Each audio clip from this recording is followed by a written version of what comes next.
Hey, it's Captain Rusty Rivers coming to you once again. All right, this video is going to be about content producers and moderators and subscribers, okay? So that's basically the three types of categories we have, in this YouTube world and other platforms, okay? Now, most of my YouTube career, I started off behind the scenes, well, I shouldn't say behind the scenes. I started off, just watching, and then slowly but surely, got on and, became a subscriber, and show up in different live streams, stuff like that over the years. Then I moved into getting involved behind the scenes, so I'm not out in front. I'm working with the content producer in the back, so nobody really sees it and knows what's going on, Then I guess I entered a new career with my YouTube experience. I became a moderator, on one of my very first channels that, I participated in years ago. All right. And then over time, I became a moderator on other channels and so on and so forth. You kind of build up a reputation. And I met other moderators, some damn good moderators. And one of them is his name is Success Pool Endeavors. We call him SCE or Master Wrench. He is the master wrench, literally, for the manosphere. I mean, he's like the moderator, the master moderator on multiple channels. And I became really good friends with SCE.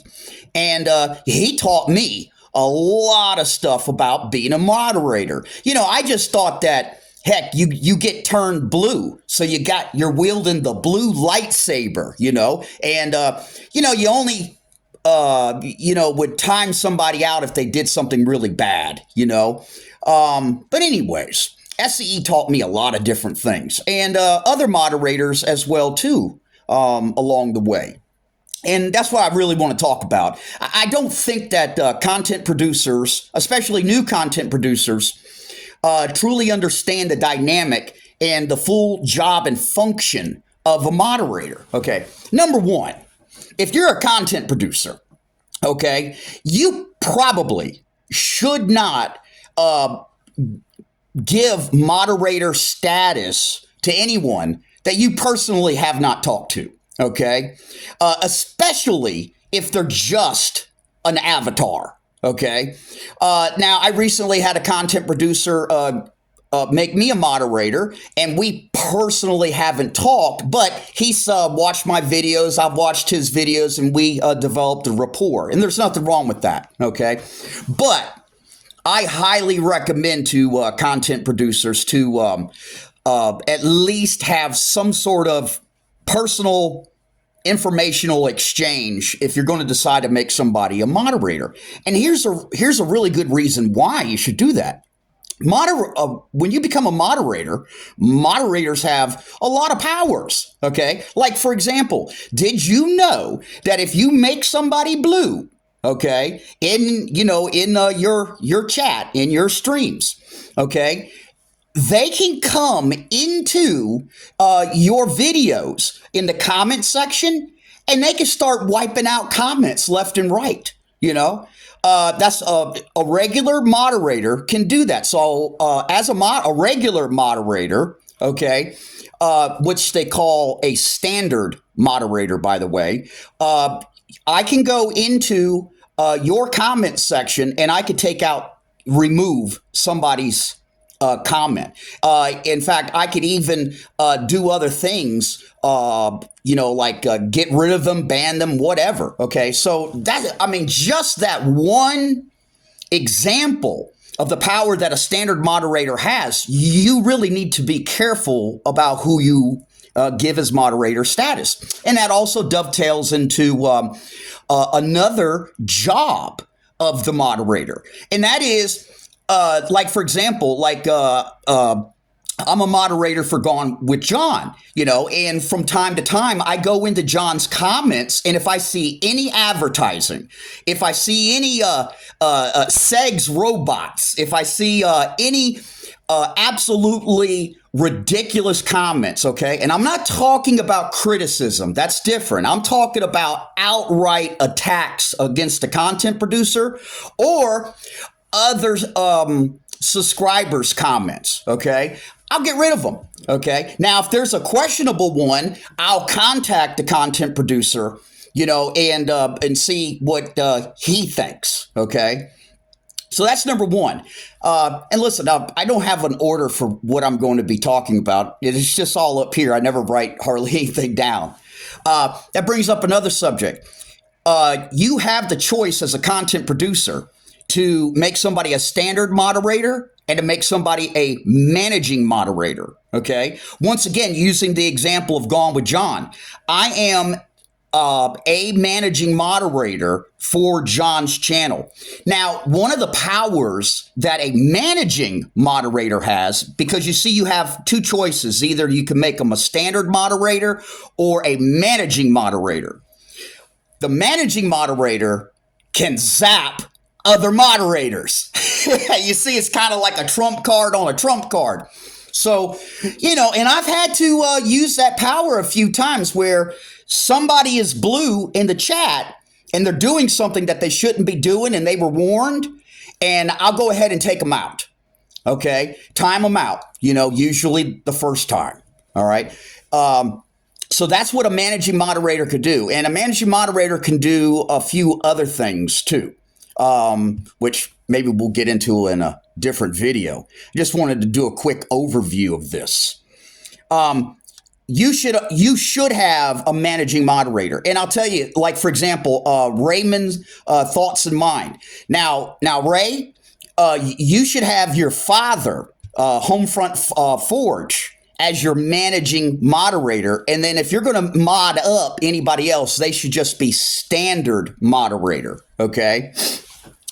The other thing too is that as a content producer, depending upon the size of your channel, ideally you should have a handful, okay, of moderators, because not all the moderators usually are going to be in there all at the same time.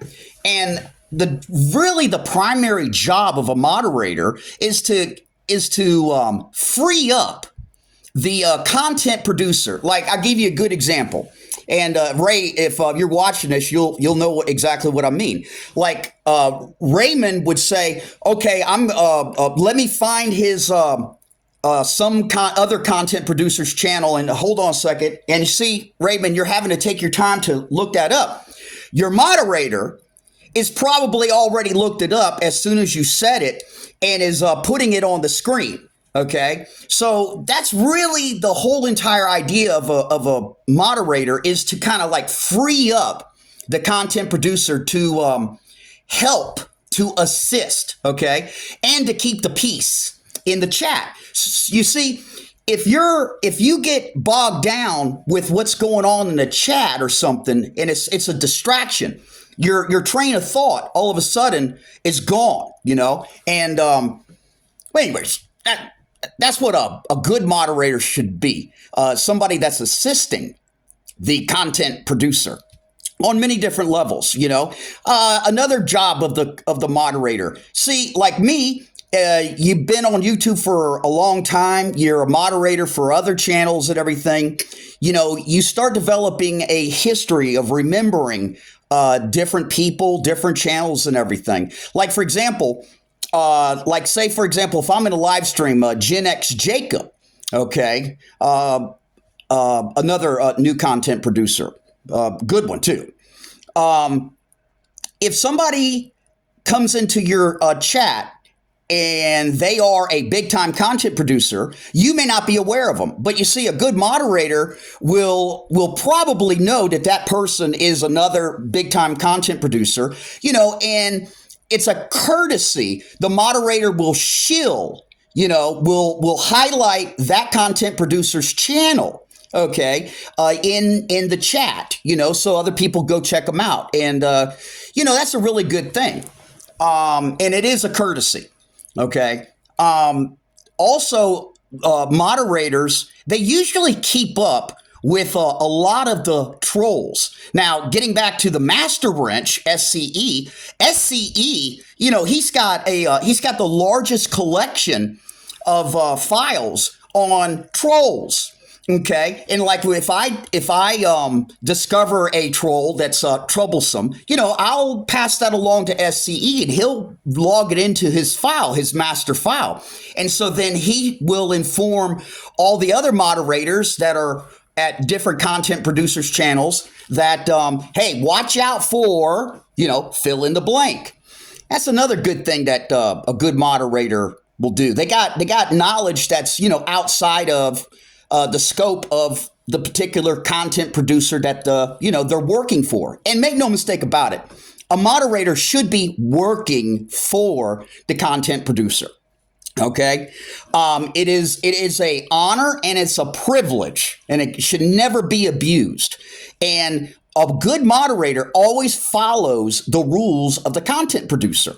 Okay, now. I just recently became a moderator on a couple of channels, and I'm watching what pisses the content producer off. So you see, as a moderator, I'm learning what the content producer thinks is acceptable and what's not. It's not what I think. It's what the content producer thinks. Okay. So like somebody can say a statement that type in a statement in a chat that offends me, and I want to get rid of it, but it may not offend the content producer, and so you got to let it stay. I'll give you a good example. Like I'm a moderator on Chronic's channel. Okay, very rarely do I ever zap anybody for saying anything bad. We call them haters, and what we do instead is the whole entire chat gangs up on them and tells them to call in and talk to Chronic. We don't get rid of them. We want them there, and the chat loves it. They just eat it up, we got this saying, haters never call in. And then eventually they'll go by the wayside. They'll leave. They'll realize that, they got no power there. Other content producers, like Gone with John, he does not tolerate very much. And, I'm very well in tune with what John wants and thinks is acceptable and what's not acceptable. Like if somebody comes in and criticizes John's audio or picture quality or something like that, man, I just might as well just get rid of him because that pisses the hell out of John. He ain't got time, to deal with, nonsense like that. The other job of a good moderator is that you are the eyes and ears of the content producer of which you're serving. Okay. So if you're gathering information from around the web. And if you come across something that you think is important to your particular content producer, you share it with them. And that brings up another point I want to make. And boy, this works out really well. Like with most of the content producers that I am moderator in, I have a way to contact them. Okay. One of the quickest ways to contact them is with a cell phone. Okay. So while the content producer is streaming, okay, and you all need to keep this in mind. The content producer 9 out of 10 times is always way behind in the chat. Usually always way behind. They can't get to everyone. Okay. Every single thing. All right. And besides which, they're trying to give out information in one way or another. So if something's going on in the chat, or there's somebody in the chat, or I believe that the content producer needs to know something, like how many times do you think a content producer has gone live or something, and somewhere in the middle of the stream, all of a sudden there's no audio, and you see everybody's typing in no audio, or maybe he has frozen, okay, on screen, and yet he's still talking. And like I said, the content producer doesn't know this right away because he's behind in the chat.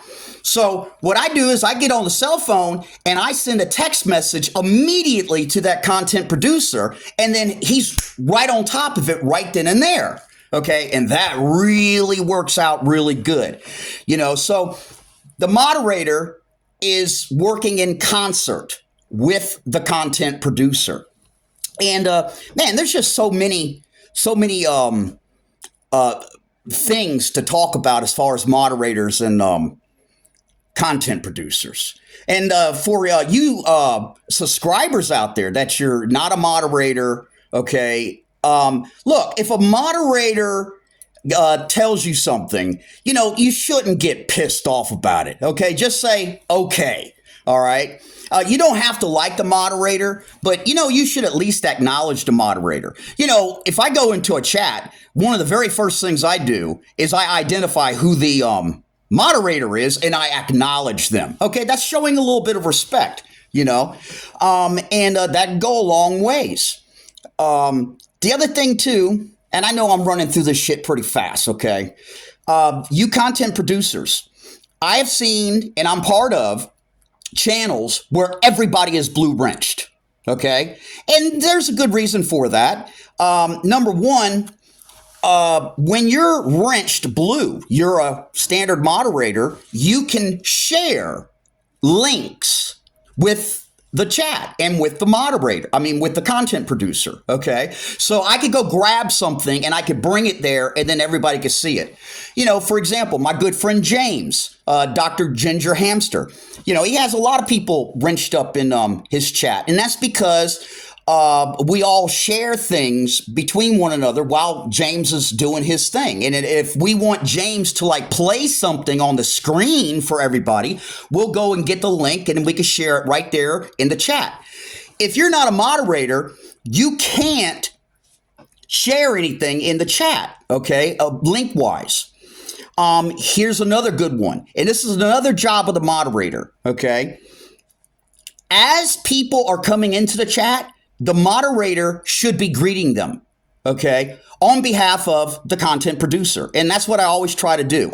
And also, you see, that's training the moderator to become familiar with who the regulars are that's coming into the content producer's chat.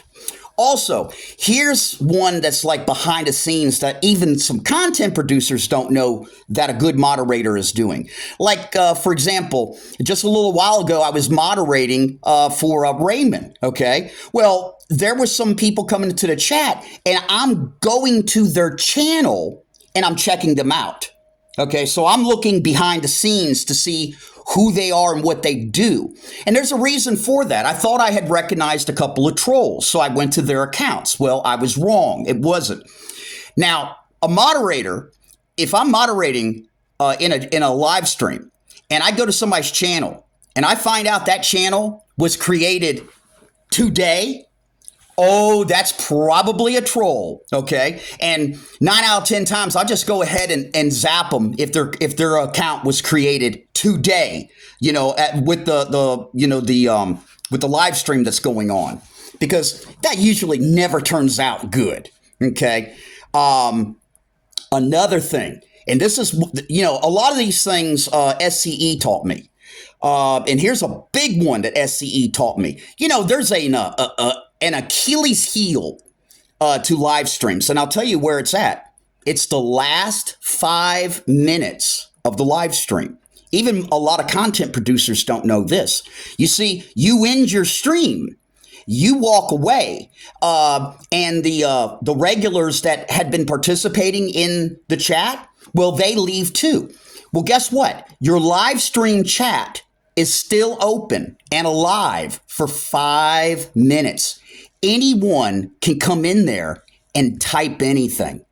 And I have seen sabotage at the very end of a stream where somebody comes in there and starts typing threats, saying a lot of those, we don't say or type those words in YouTube, and get that content producer in trouble, get a strike. have the stream completely taken down and can't even post it to YouTube. Demonetization, everything. So a good moderator always hangs out until the chat is dead. Okay, so nobody can. So I'm watching, like, for example, just a little while ago, I was the last one in Raymond's live stream because I was watching to the live chat, and I was typing and just waiting, and I was counting how long the chat was going to be left alive. And then once I saw the chat was dead, then I can go. So the moderator has to be the last one out the door every single time. And once again, pick and choose your moderators. You know, have a few that have different schedules, because you're not going to have all your moderators. Usually they're all at the same time. Okay. Now, moderators, you give a warning for the first offense. If it ain't too bad, you give a warning the second time a little bit, you know, and the warning the first time is just, I'm putting you on notice. The warning the second time is you time them out for, I don't know, 300 seconds, something. You know, the third time, well, that's up to the content producer. Most content producers, if you got a guy in there that you have warned that he's done something 3 times in a row, that's like banned from the chat. But once again, that has to be discussed between the content producer and the moderator. Okay. Man, there's so much to this stuff behind the scenes with a good moderator. The other thing too is if you're going to if you're going to wrench up everybody in your chat, it's probably because you're not interested in growing anymore. And I'll tell you or making a mistake of wrenching everybody up blue. And you see, there's 2 schools of thought on that, and it could be argued both ways. Let me explain. If I'm new to your channel and I come into your live stream and everybody has a blue wrench, that's kind of intimidating. And I may walk away. Okay. A lot of times people call those echo chambers. It doesn't necessarily have to be so. However, like, for example, in some of my friends' content producer streams, everybody's blue. That's fine. Some content producers feel that if they wrench up a person, then that kind of gives a sense of loyalty that they will always keep coming back because they're wrenched. Okay. And there's a little truth to that. My opinion, though, having done this for years, okay, and seeing how it works out both ways, is to have a limit to the amount of moderators that you give that power to. You know, once again, it is an honor and a privilege, and that moderator's got powers. Okay. And that moderator should always be looking out for the content producer's best interest. Now, you content producers, I will tell you this. If a moderator does something and you don't understand it and you disagree with it, okay, the moderator is kind of like your captain. Never argue with your captain in front of the other crewmen, okay? Wait until the stream is done and then y'all get together and figure out what's going on. But I tell you something, it's probably because that moderator knows something that you don't know or you didn't see, okay? Because once again, you're trying to put on a show, okay? And that moderator, he's just watching. And that's his job, to greet, to watch, and to monitor. Okay? Moderator. Anyways, man, I am getting ready to go do a little bit of hunting. And let me show you what I got here.